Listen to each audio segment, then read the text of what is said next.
Back in February 2019, superhero phenomenon was at an all-time high, with Marvel making hit after hit and DC actually starting to produce some decent movies. But one thing that had seemed to stop in its tracks was Marvel's Netflix adaptations. Most of these were shows that had huge cult followings, and so when they were announced to be cancelled, it seemed Netflix was going to miss out on having new superhero content for their service. Luckily for them, they already had something in the works, which was going to surprise everyone. And since you clicked on this video, I'm pretty sure you know what I'm talking about. The Umbrella Academy. Quick background, The Umbrella Academy is an American comic book series created by Dark Horse Comics. The comic, similar to the TV show, starts with 43 children being born all at the same time to women who weren't pregnant at the start of that day. These kids all seem to have different superpowers, and so a man known as Reginald Hargreaves ends up buying 7 of these children to make his own superhero team known as the Umbrella Academy. The show itself takes this premise and adds its own original spin on it, focusing on characters and plot points not really seen in the comics. By the way, if you're on this video, it might be safe to assume that you've seen both Season 1 and Season 2 of this show, but just in case you're here by accident, go and check them out because there's going to be major spoilers ahead. You have been warned. Now, after the bonkers yet brilliant first season, we were left with the group not being able to stop the apocalypse that Five had foreseen at the start of the series, and so together they decide to try and live another day by going back in time. This then naturally leads on to the first episode of the second season, where we see where, or should I say when, the Academy end up travelling back to. The gang all seem to be stuck in the 1960s, but each person has travelled back to a different time. Once we see where the majority of the Academy has landed, we finally see what happens to Five, who is the last to land. He once again ends up seeing the apocalypse, but this time much sooner than was expected. It's quite weird that even in the first opening of the season, we already have these moments, because it feels like we've seen things like this already before, and that's because we have.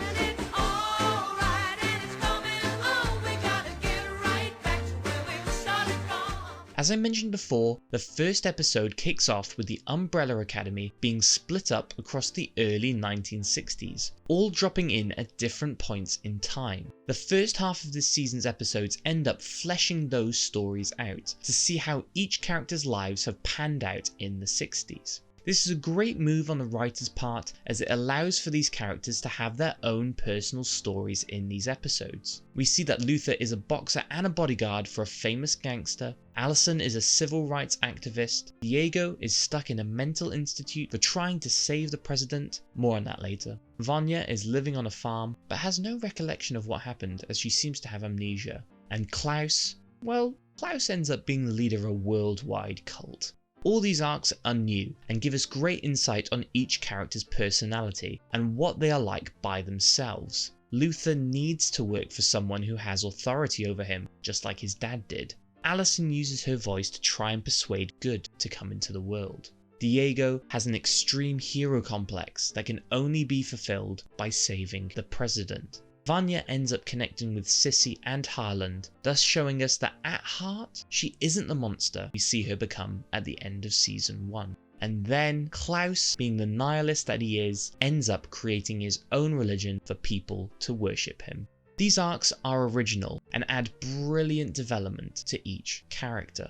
But it is when we see Five's arc that we start to see a repeat of things that happened in the first season. We find out that the apocalypse that was originally supposed to be in 2019 now ends up happening in 1963, once again thanks to the Umbrella Academy. This repeat of stakes for the series does seem, on the surface, very weak. However, it's an interesting concept that no matter what the Academy do, destruction seems to follow them. And it's also a testament to the writing that even though we see more concepts being repeated, like the Academy being hunted down or the Handler coming back as an antagonist, that these plot points still come across fresh and thrilling. But not only is it a continuation of the first season, there's moments here which actually flesh out certain side characters and plot points from season 1. We see who Mom was as a real person, as well as seeing Pogo's origins, and we also see more of the Academy's father, Reginald Hargreaves, which we quickly find out is actually very important to the plot of this season, as he ends up having something to do with the assassination of the president. All these moments were great, as they allowed us to also see these characters in brand new perspectives. And throughout the season we get to find out more of each of them and how they would end up becoming the characters we saw in season 1. Now with the gang all split up, it was only a matter of time before the Academy would start to group back together. And it's brilliant to see how each one ends up connecting together again. Even though, minor plot hole here, it is strange that none of them would have done that already, especially since they all live so close and Klaus has this giant cult, which I'm pretty sure the majority of them would have seen. But as I noticed throughout the entirety of this season, it's much more fun and entertaining when you don't think too deeply into some elements of the plot. Anyways, when the gang do end up coming back together, that's where we see this show really shine. And that is because the show has taken time for us to see these characters individually first. The way they all bounce off each other is so entertaining. But not only is it entertaining, it ends up picking up the pace the first few episodes were really lacking. Fans were expecting chaos and thrills coming into this season, and we did have a few to begin with, but only when the team are together for the second time does the chaos start to really ensue.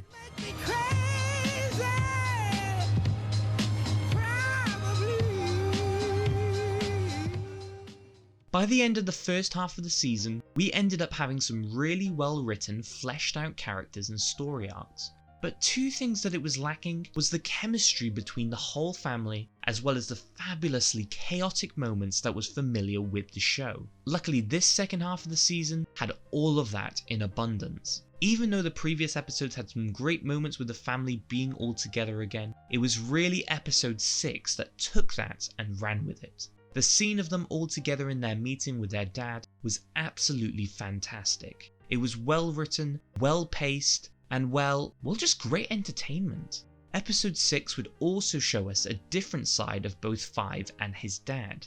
After seeing the chaos caused by these people, Hargreaves decides to sit down with Five to talk about their apocalypse issue. It is here that we see how Hargreaves can actually be supportive, as he gives some really good advice to Five, which he does end up using down the line. Hargreaves feels like more of a three-dimensional character because of this scene, as well as the other scenes with Mum and the final scene with the committee where, whoa, what the heck? He's an alien?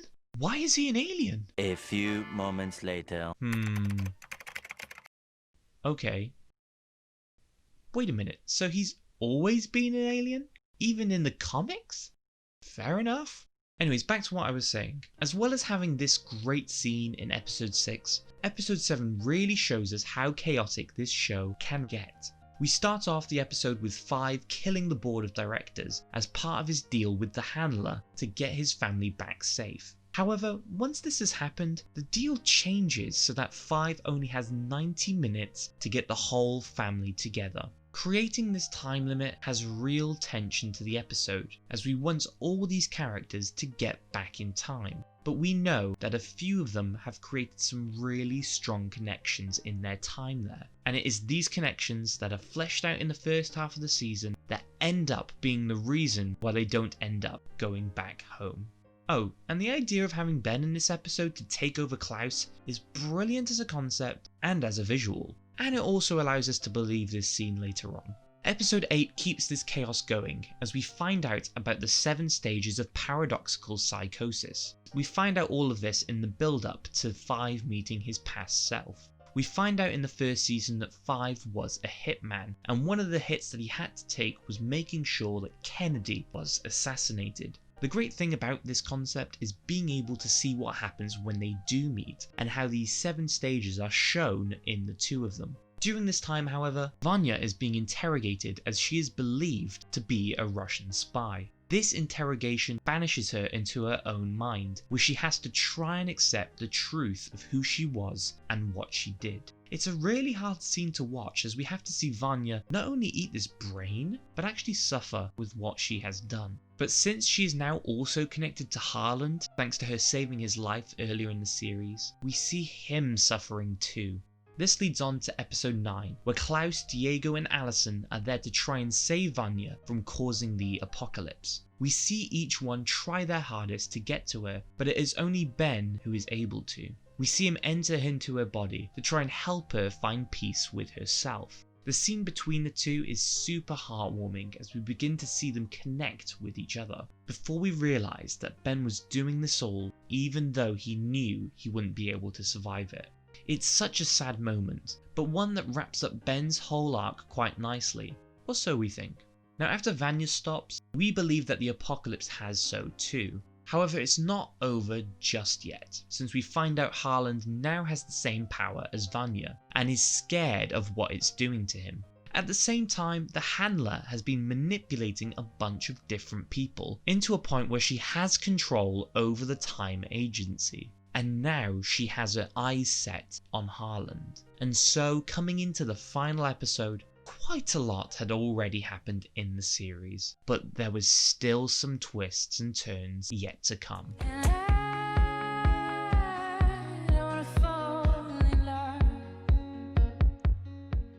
One character that I've forgotten to mention so far, who actually has a very important role in this whole series, is Leela, who at first is in the same mental institute with Diego and ends up breaking out with him. She then looks after him and eventually ends up also hooking up with him. But later we find out that she is actually the handler's daughter. Well, stolen daughter. Anyways, throughout the season she has been manipulated by the handler into doing her bidding. But it is in this episode that we find out way more about Leela than was introduced beforehand. But let's start off with the start of this episode. The Academy are possibly on the run as they are the prime suspects of Kennedy's assassination, which, by the way, is surprisingly forgotten about later in this episode. And so they try to plan a way to survive. However, Vanya starts to feel that something is wrong with Harland, and so decides to go and help him. She asks for her family's help, and at first they decide not to, but that wasn't for too long, as a few minutes later each one decides to have a change of heart, showing that they are all now willing to work together as a family. They make their way to the farm, but it seems the handler and several people from the agency are also there too, and so it is up to the Academy to protect Harland no matter what. And Vanya, being as OP as she is, takes out all the agents in one go. Except for two, the handler and Leela. In fact, Leela then out of nowhere rises up just like Vanya and hits the Academy with the same blast as her. So unoriginal. As the episode carries on, we begin to realise that she is able to replicate the same powers that the Academy can. In a way, she actually ends up mirroring them. This in turn makes the Academy wonder, if she can do everything we can do, then she might as well just be one of us. Yeah. No.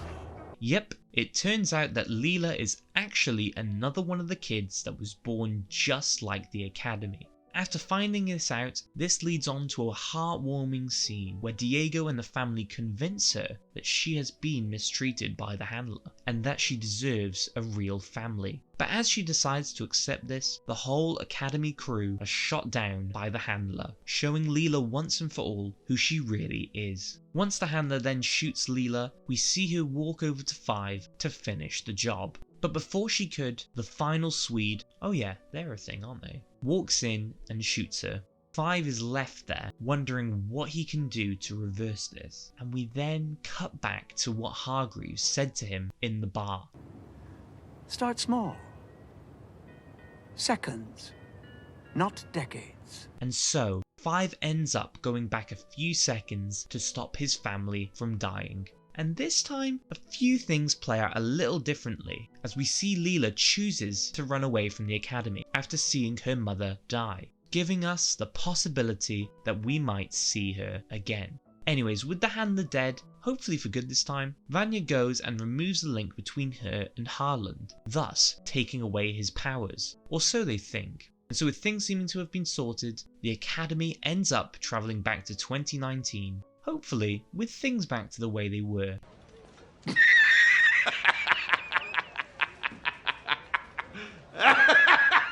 Pizza time.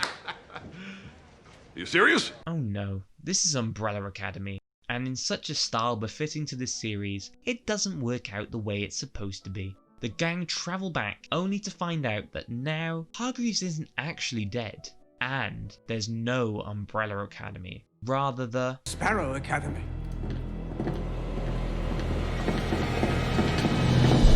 First of all, why is there a green cube? Second of all, what? Ben is still alive and has no clear recollection of the Academy, and it seems the Umbrella Academy are also quite rightly shocked as well. And that's where we end the season, going into a very interesting concept for Season 3. The fact that Season 3 is already really exciting shows how good the writing is, and I can't wait to see what else they're going to do. So how would I rate this season? Well, as I mentioned previously, the first season was absolutely bonkers, and yet still brilliant. And this second season continues to follow that trend in abundance. Except this time, we get to see even better stories with these characters, fleshing their personalities out even more this time around. Now this did mean that the first few episodes did feel pretty slow to start off with, but yet due to the fantastic writing it still made you want to carry on, because you knew that it was all going to be important down the line.